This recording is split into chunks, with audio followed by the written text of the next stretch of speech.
أيضا أننا كنا أبناء ثورة 23 يوليو، وأيضا من الذين عبروا عن فكر هذه الثورة. ومن الغريب أننا كنا بنعتبر أن حفلة ذكرى 23 يوليو كل سنة مش مجرد أغنية بتقدم للناس، إنما كانت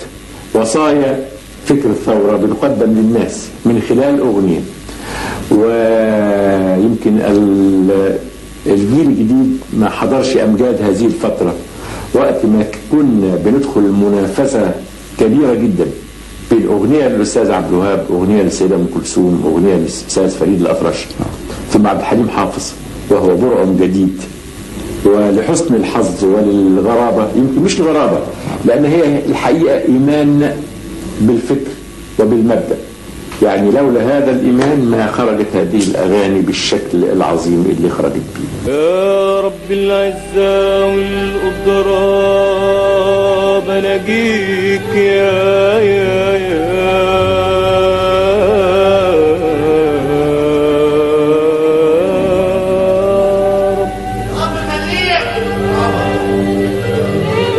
في صلاة العيد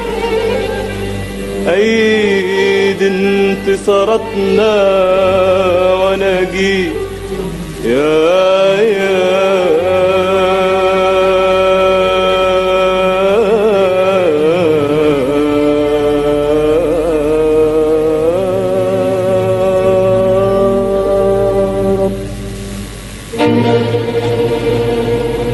اللهم انصر بلدي وأيدها،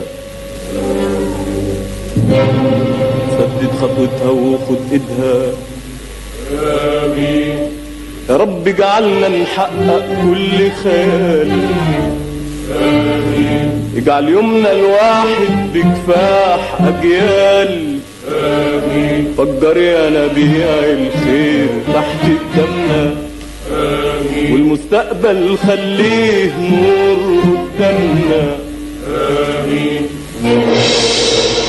اللهم انظر لعملنا، بارك في جهادنا ونضلنا، واحفظ رئيسنا، احفظ رئيسنا وبطلنا يا